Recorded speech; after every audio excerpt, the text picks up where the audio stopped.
Bapak Ibu yang dikasihi Tuhan, terimalah salam dari saya, Shalom. Saya menyapa Bapak Gembala beserta tim penggembalaan, dan yang dikasihi adalah jemaat Tuhan GKB Champions Community. Saudara-saudara dikasihi Tuhan, pada hari ini kita belajar tentang pandangan Alkitab mengenai riba.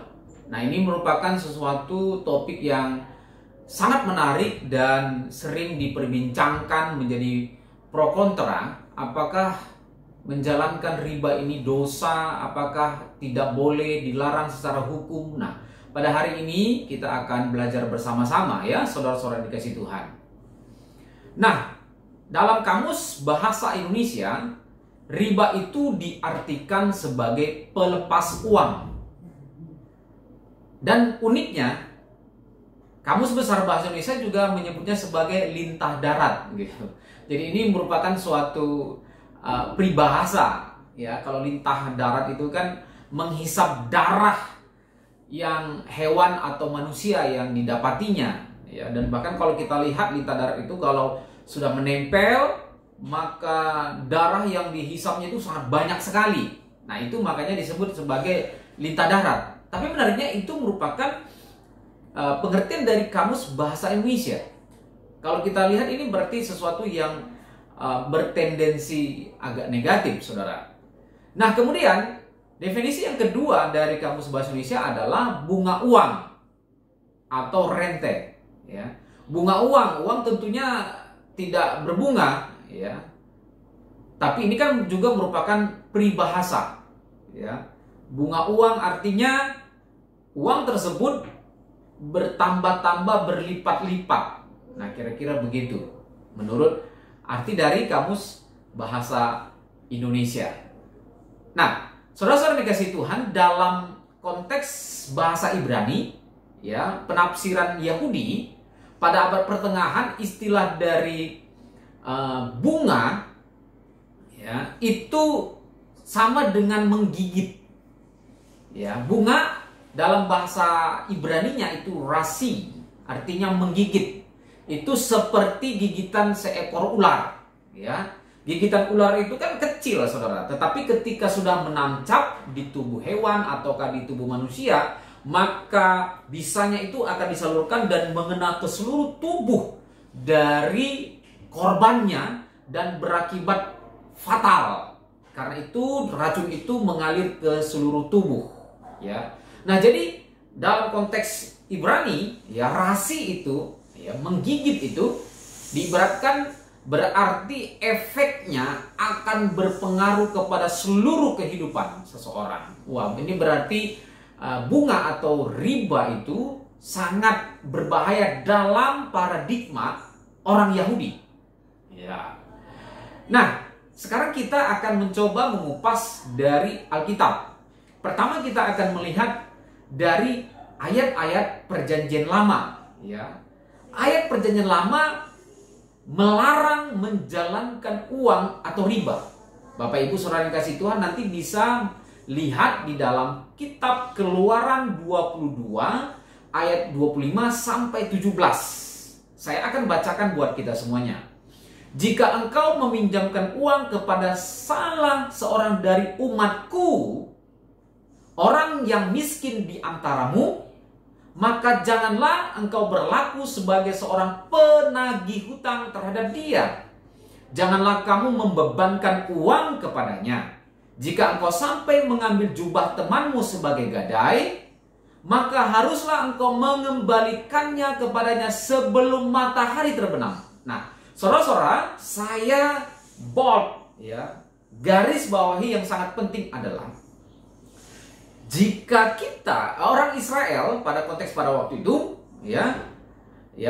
meminjamkan uang kepada saudaranya orang Yahudi yang disebut di dalam itu adalah umatku, kata Tuhan, maka jangan, ini larangan keras, jangan berlaku sebagai seorang penagih hutang. Wow, luar biasa ya. Jadi jelas, ya, bahwa menagih saja Dalam konteks menagih itu, perilaku sang penagih itu seperti penagih hutang, artinya dengan paksa, kata-kata kotor, kata-kata kasar, dengan arogansi, itu saja pun dilarang oleh Tuhan. Ya. Dan kemudian berikutnya, janganlah kamu membebankan uang kepadanya. Nah, di sini garis penting, saudara. Ya, jangan membebankan uang. Ini artinya riba. Ini yang disebut menjalankan uang. Ketika sesama bangsa Yahudi, bangsa Israel, ketika meminjamkan kepada saudaranya, dilarang untuk menjalankan uang atau membungakan uang atau menghitung persenan dari pinjaman itu. Sangat keras Tuhan katakan, jangan. Jangankan itu, saudara. Ya, sekalipun tidak memakai riba, maka Tuhan katakan jangan ketika menagihnya, jangan seperti seorang penagih yang seperti saya sudah sebutkan tadi. Ya, perilaku sang penagih saja ketika menagih seperti seorang penagih dengan arogansi saja, itu pun dilarang Tuhan. Apalagi ya membebankan uang atas pinjaman itu. Jika engkau sambil mengambil jubah temanmu sebagai gadai, haruslah mengembalikannya. Jadi kalau bangsa sesama umat Tuhan itu sudah sempat ya mengambil gadainya ya atas pinjaman itu, maka Tuhan katakan apa? Segera kembalikan sebelum matahari terbenam. Konteks matahari terbenam ini sering sekali dipakai oleh firman Tuhan. Ketika kita marah pun jangan sampai matahari terbenam. Ketika kita melakukan kejahatan pun segera selesaikan, jangan sampai matahari terbenam. Termasuk dalam konteks ya peminjaman uang pun ya. Kalau itu sudah kita sempat lakukan ya, umat Yahudi sudah lakukan, ada borohnya, kalau istilah sekarang kan boroh atau gadainya, sudah sempat diambil gadainya, maka Tuhan katakan cepat kembalikan sebelum matahari terbenam. Itu di dalam kitab Keluaran 22 ayat 25 sampai 17. Yang berikutnya ya, ayat yang kedua, saudara. Ulangan 23 ayat 19 sampai 20. Janganlah engkau membungakan kepada saudaramu. Nah, ini jelas sekali. Membungakan kepada saudaramu. Memang ini konteksnya, saudara, karena ini hukum Taurat, ini konteksnya memang lebih sering di antara sesama umat Tuhan, yaitu umat Israel. Tapi nanti kita akan bahas juga dalam konteks perjanjian baru, saudara. Baik uang, bahan makanan, ataupun yang didapat dibungakan, apapun saja itu barang-barang yang dibungakan, ya, janganlah lakukan itu kepada saudaramu, kata Tuhan. Di dalam Ulangan 23 ayat 19-20. Dari orang asing boleh engkau memungut bunga. Nah, memang kalau dalam konteks perjanjian lama, maka kita lihat di situ ada seperti eksklusivitas.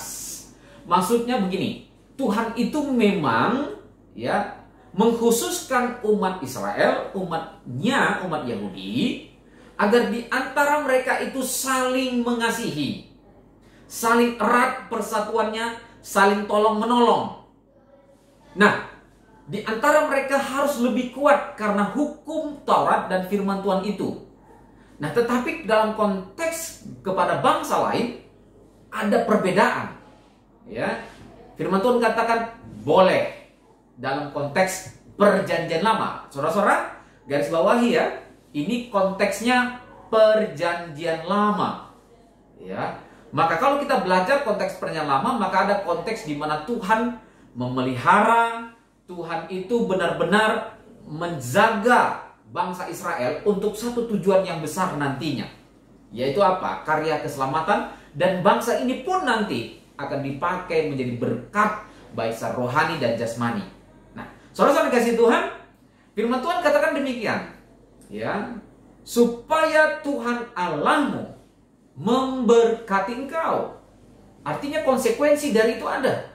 Jadi kalau kita tidak membungakan uang, atau kita memberikannya secara ikhlas, menolong dan membantu, maka Tuhan akan memberkati kita. Nah, ini konsekuensinya ada yang akan Tuhan berikan. Tuhan akan memberkati engkau di mana? Di segala usahamu, di negeri yang engkau masuki untuk mendudukinya. Jadi firman Tuhan luar biasa, saudara. Tuhan tidak akan pernah tinggal diam ketika kita menolong saudara kita tanpa bunga, tanpa riba. Kita tolong dengan ikhlas, kita tolong dengan sukacita dalam konteks perang lama ini, maka Tuhan akan memberkati bangsa Israel, memberkati umatnya. Berikutnya yang ketiga, saudara, di dalam kitab Imamat 25 ayat 36 sampai 37. Janganlah engkau mengambil bunga uang atau riba daripadanya, melainkan engkau harus takut akan Allahmu. Nah, jadi antara takut akan Allah itu merupakan bukti dari orang, maka orang tersebut tidak akan mengambil bunga atau riba.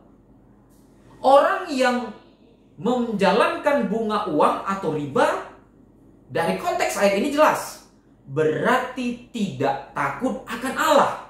Nah, saudara-saudara bisa perhatikan konteks ayat itu.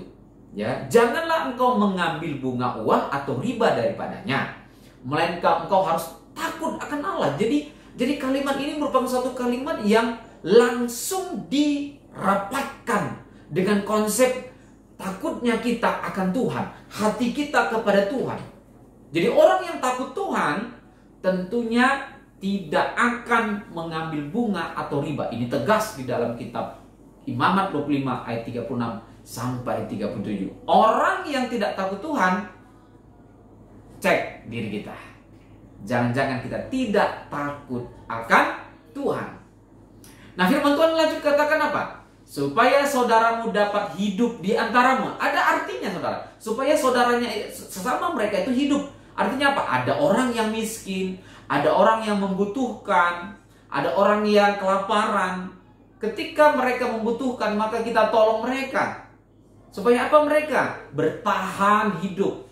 Jadi luar biasa sekali. Jadi sesama bangsa Israel, umat Tuhan, diwajibkan untuk menolong dan tidak menekan sesama umat Tuhan, agar mereka bisa hidup di antara mereka. Janganlah engkau memberi uangmu kepadanya dengan meminta bunga. Ditegaskan lagi, saudara, jangan minta bunganya. Juga makananmu jangan kau berikan dengan meminta riba. Ya, ini sangat tegas sekali bahwa makanan pun tidak boleh diminta riba. Ya, saya pikir kalau soal makanan ya saudara, itu pun diribakan. Aduh, sangat kasihan sekali, saudara. Kalau kita jujur ya, ada orang yang kelaparan yang datang ke rumah kita dan dia berkata, "Pak, saya lapar, Bu, saya lapar." Waduh, apa susahnya kita memberikan makanan sepiring dan lauk, saudara? Apa susahnya? Saya teringat beberapa tahun lalu ada seorang nenek yang kalau tidak salah mengambil singkong di ladang tetangganya, kalau nggak salah, saudara. Ketika dia ambil cabut singkong dari tetangganya, maka tetangganya itu menjebloskannya ke dalam penjara. Aduh, itu sangat mengerikan, saudara. Sangat mengerikan. Rasa-rasanya kita tidak tega, saudara. Orang kelaparan. Karena kalaupun dia ambil singkong itu pasti dia lapar, saudara. Apa susahnya kita berkata, "Nek, kenapa nenek ambil?" Lapar. Kasihkan saja, saudara. Ya, kasihkan. Bukankah menolong itu sangat indah? Saya teringat ada suatu cerita di Eropa, hidup seorang bernama Jean. Ya, Jean ini orang yang sangat miskin, saudara. Sangat miskin sekali, keluarganya sangat miskin sekali, dan tidak punya makanan di rumahnya. Apa yang dia lakukan? Terlintaslah di dalam hati Jean ini. Dia lewat di toko roti dan dia ambil sepotong roti dari toko roti. Dia curi dan ternyata, saudara, pemilik roti segera melaporkannya kepada polisi dan polisi segera sigap dan menangkap Jean, dan dia pun akhirnya dicebloskan ke dalam penjara. Aduh, luar biasa. Jean yang harusnya mencukupi kebutuhan keluarganya akhirnya tidak bisa malah masuk penjara, saudara. Memang itu kesalahannya. Karena memang mencuri tidak diperbolehkan. Nah, saudara-saudara, menariknya adalah apa? Ya, bahwa Jane ketika keluar dari penjara, dia berusaha untuk mencari pekerjaan. Dia cari pekerjaan, tapi karena kita ketahui bersama, kalau seorang narapidana itu, mantan narapidana, sulit sekali untuk mendapatkan pekerjaan. Mereka diklaim jelek sekali, begitu ya. Ya, nah, oleh sebab itu apa yang dilakukan Jane? Ya, maka dia pergi ke sebuah gereja. Di sebuah gereja itu dia jumpai seorang pendeta. Ya, dia jumpai seorang pendeta itu, dia katakan dia ingin bekerja. Pendeta ini sangat baik hati. Dia katakan, mari tinggal bersamaku. Tinggal bersamaku dan engkau kebutuhanmu akan dicukupkan di gereja ini. Apa yang terjadi, saudara? Tetapi ternyata Jane belum berubah. Ya, dia belum berubah dan akhirnya apa? Akhirnya Jane ini mengambil sendok dan garpu yang terbuat dari perak dan emas yang ada di rumah atau gereja pendeta tersebut. Nah, apa yang dilakukan oleh pendeta ini? Dia tahu bahwa Jane yang mengambilnya. Ya. Apakah dia jebloskan Jane ke dalam penjara? Ternyata tidak. Pendeta ini berkata, Jane, aku tahu bahwa engkau yang mengambilnya. Kalau memang kau membutuhkannya, ambillah untuk. Wah, saudara yang kasih Tuhan, di sini kita bisa melihat prinsip kasih itu, saudara. Kasih itu yang begitu luar biasa. Jangankan untuk makanan, ya, mungkin sendok dan garpu itu berharga, ya, pendeta ini bisa berikan. Ini merupakan bukti kasih dari pendeta ini. Nah, rasa-rasanya kalau kita melihat orang kelaparan kan, itu kita sangat nggak tega, saudara. Ya, apalagi hanya soal makanan, minuman, kita nggak tega. Apalagi kita punya, saudara. Nah, berikutnya, saudara, peminjaman uang atau riba dalam perjanjian baru kita akan bisa lihat di dalam Matius 5 ayat 42. Firman Tuhan berkata demikian, berilah kepada orang yang meminta kepadamu, dan janganlah menolak orang yang mau meminjam daripadamu. Berilah kepada orang yang meminta. Saudara yang dikasih Tuhan, ini persis seperti prinsip dari berdoa ketika kita berdoa kepada Bapa di surga. Orang yang meminta pasti diberi oleh Tuhan. Luar biasa. Nah, apakah kita mau memberi kepada orang yang meminta kepada kita? Nah, ini sebenarnya yang harus kita taati. Dan bahkan jangan menolak orang yang mau meminjam, saudara. Tentunya, ya, dalam konteks ini, sesuai dengan kemampuan kita, sesuai dengan kerelaan hati kita. Jangan sampai kita juga tanpa pikir batas dan logika yang sehat, saudara. Ya, semisalnya ada orang yang meminta seluruh dari harta kita untuk dia pinjam. Ini contoh saja, saudara, ya. Tentunya secara akal sehat kan tidak mungkin. Kenapa? Karena kalau diminta seluruh harta yang ada pada kita habis semuanya, tentunya kita tidak berhikmat. Ya, kita tidak punya apa-apa lagi untuk menghidupi istri, anak atau suami, anak sekolah, anak-anak kita, dan itu sebenarnya tidak berhikmat. Dan saya rasa firman Tuhan tidak sedang berkata demikian. Ya, kenapa? Karena konteks firman Tuhan yang lain pun berkata bahwa memberi itu harus dengan sukacita, harus dengan kerelaan, ya, harus dengan kemampuan. Nah, dengan demikian maka konteks itu tepat, saudara. Jadi kita siapapun yang memberi, siapapun yang meminta, kita akan bisa memberinya, dan siapapun yang meminjam, kita bisa memberikannya dengan kerelaan dan kemampuan kita. Kemudian di dalam Matius 25 ayat 14 30 sampai 30. Nah, ini tentang perumpamaan tentang talenta. Nah, konteks ini, saudara, harus hati-hati, saudara. Ini tentang perumpamaan talenta. Perumpamaan itu adalah penekanannya yang khusus yang harus diambil dari sini. Kita tidak boleh menafsirkan perumpamaan secara harafiah sekali, nggak bisa. Itu memang metode hermeneutika perumpamaan. Nah, yang hendak ditekankan dari perumpamaan tentang talenta adalah yaitu penekanan baik dan setia dalam perkara kecil.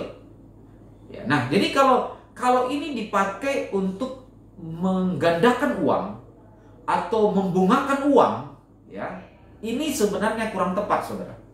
Kurang tepat, ya. Jadi secara analisa hermeneutika ini tidak sedang memperbolehkan membungakan uang atau meribakan uang.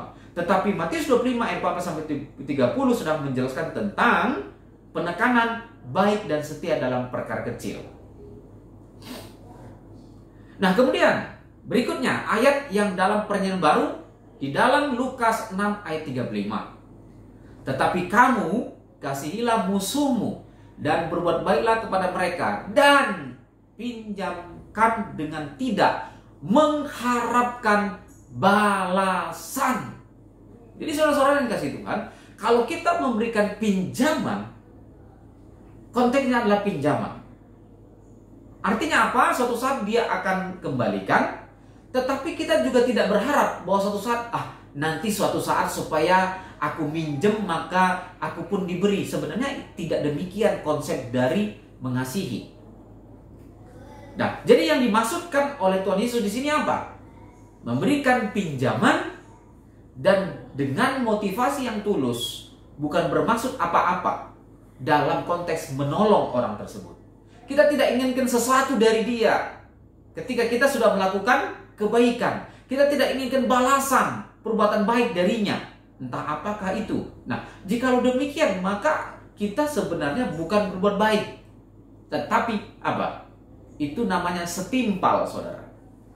Kita tolong seseorang, kita harapkan dia berbuat baik, maka orang itu pun berbuat baik kepada kita. Itu seimbang. Dan kita sebenarnya tidak berbuat baik, hanya apa? Saling, ya, saling apa ya istilahnya, ya saling membantulah. Nah, kalau kita meminjamkan uang tidak mengharapkan balasan, maka firman Tuhan katakan apa? Upahmu besar di sorga. Dan bahkan kalaupun kita pinjamkan uang, suatu saat, saudara, uang kita tidak kembali, ya, dan kita tidak mengharapkannya kembali, dan kita mampu berkata, ya, ini bagi kita yang mampu, ya, saudara, ya, yang berkata, aku ikhlaskan, silahkan, pakailah itu dan tidak perlu dikembalikan. Dengan prinsip kasih kita, ya, saudara, itu jauh lebih mulia. Dan firman Tuhan katakan,